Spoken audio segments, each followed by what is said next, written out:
Hi all welcome back to my channel. ಇದು ನನ್ನ anniversary vlog. Anniversary ದಿನ almost ನಾವು 12 ಇಯರ್ಸ್ ಈ ಆ್ಯನಿವರ್ಸರಿಗೆ.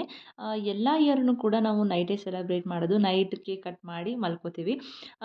ಯಾಕೆಂದರೆ ಮಕ್ಕಳಾದ್ಮೇಲೂ ಕೂಡ ಸೇಮ್ ಅದೇ ಥರನೇ. ಯಾಕೆಂದರೆ ಮಕ್ಕಳು ಕೂಡ ಎದ್ದಿರಲ್ಲ. ಈ ಸತಿ ಮಾತ್ರ ಲಾಸ್ಟ್ 2 ಇಯರ್ಸಿಂದ ನನ್ನ ಮಗಳು ದೊಡ್ಡವಳು ಸಾನ್ವಿ ಎದ್ದೇಳ್ತಾ ಇದ್ದಾಳೆ. ಹಾಗಾಗಿ ಎಲ್ಲ ನೈಟೇ ಸೆಲೆಬ್ರೇಟ್ ಮಾಡಿ ಮಲ್ಕೊಂಡ್ವಿ.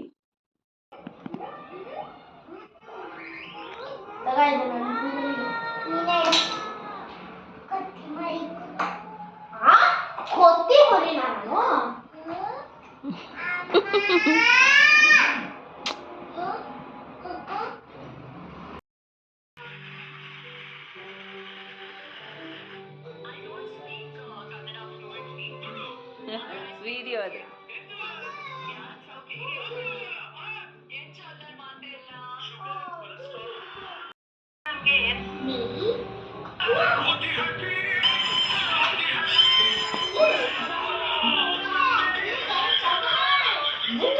ಹೊರಗಡೆ ಡಿನ್ನರ್ಗೆ ಹೋಗೋಣ ಅಂತ ಹೇಳಿ ಎಲ್ಲರೂ ಹೊರಟಿದ್ವಿ. ನಾನು ಆಶಾ ಅವ್ರಿಗೋಸ್ಕರ ಕೂಡ ವೆಯ್ಟ್ ಮಾಡ್ತಿದ್ವಿ. ಆಶಾ ಅವರು ಕೂಡ ಹೊರಟಿದ್ರು ಆ ಕಡೆಯಿಂದ. ಬಟ್ ಅವರು ಬರೋದು ಸ್ವಲ್ಪ ಲೇಟ್ ಆಯಿತು.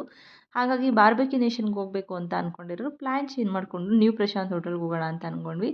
ಬಟ್ ನಾವು ಅಲ್ಲಿಗೆ ಹೋದಾಗ ಅದು ತ್ಯಾಗರಾಜ್ ನಗರಲ್ಲಿ ಇದ್ದಿದ್ದು. ಚೆನ್ನಾಗಿರುತ್ತೆ, ಫ್ಯಾಮಿಲಿ ಇರುತ್ತೆ.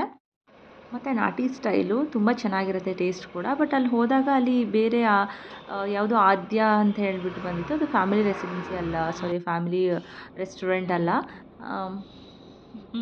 ಮತ್ತು ಆಲ್ರೆಡಿ ಲೇಟ್ ಆಗಿದೆಯಲ್ಲ ಅಂತೇಳಿ ಎಲ್ಲರಿಗೂ ಹೊಟ್ಟೆ ಹಸಿತಾಯಿತ್ತು. ಸರಿ ಇಲ್ಲೇ ಯಾವುದಾದ್ರೂ ನೋಡೋಣ ಅಂದ್ಬಿಟ್ಟು ನಂದನ ಪ್ಯಾಲೇಸ್ ಇದೆ ಅಂತ ಹೇಳ್ಬಿಟ್ಟು ನೋಡ್ಕೊಂಡು ಹೋದ್ವಿ, ದೇವೇಗೌಡ ಪೆಟ್ರೋಲ್ ಬಂಕ್ ಹತ್ರ. ಬಟ್ ಅದು ನಂದನ ಪ್ಯಾಲೇಸ್ ಅಲ್ಲ, ಅದು ನಂದಿನಿ ಅಂತ ಹೇಳಿ ಇತ್ತು ನೇಮು. ಓಕೆ, ಚೆನ್ನಾಗಿರಬಹುದು ಅಂತ ಹೋದ್ವಿ. ಬಟ್ ನಮಗೆ ಇಷ್ಟನೇ ಆಗಲಿಲ್ಲ ಅಲ್ಲಿ ಫುಡ್ಡು.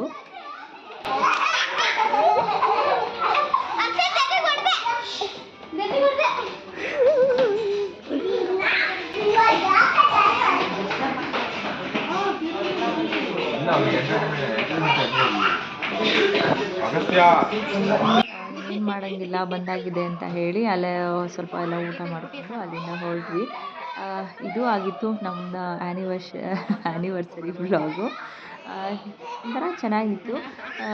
ಬಟ್ ಆ ಹೋಟೆಲ್ ಒಂದು ಇಷ್ಟ ಆಗಲಿಲ್ಲ ಅಷ್ಟೇ. ಮತ್ತು ಮಕ್ಕಳು ಮಾತ್ರ ಜನನೂ ಅಲ್ಲಿ ತುಂಬ ಕಡಿಮೆ ಇದ್ದರು. ಮೋಸ್ಟ್ಲಿ ಎಲ್ಲರಿಗೂ ಗೊತ್ತಿದೆ ಅನಿಸುತ್ತೆ ಅಲ್ಲಿ ಊಟ ಚೆನ್ನಾಗಿಲ್ಲ ಅಂತ. ಒಂದು 2-3 ಜನ ಅಷ್ಟೇ ಇದ್ದಿದ್ದು, ಫ್ಯಾಮಿಲಿ ಮತ್ತು ಫ್ರೆಂಡ್ಸ್ ಥರ ಬಂದಿದ್ರು ಅಷ್ಟೇ. ಹಾಗಾಗಿ ಮಕ್ಕಳು ಚೆನ್ನಾಗಿ ಕಿರ್ಚಾಡ್ಕೊಂಡು ಆಟ ಆಡ್ತಾಯಿದ್ರು. ಯಾರೂ ಕೂಡ ಹೇಳ್ತಿರಲಿಲ್ಲ, ಎಷ್ಟು ಹೇಳಿದರೂ ಸಮಾಧಾನ ಆಗಿಲ್ಲ, ಅಷ್ಟು ಎಂಜಾಯ್ ಮಾಡಿದ್ದಾರೆ ಅವರು. ನಾವು ಎಂಜಾಯ್ ಮಾಡಿದ್ವಿ ಬಿಡುವ, ಮಕ್ಕಳು ಮಾತ್ರ ತುಂಬ ಖುಷಿಯಾಗಿ ಎಂಜಾಯ್ ಮಾಡಿದರು. ಇದಾಗಿತ್ತು ನನ್ನ ವ್ಲಾಗ್. ನೆಕ್ಸ್ಟ್ ವ್ಲಾಗಲ್ಲಿ ಸಿಗೋಣ. ಬಾಯ್.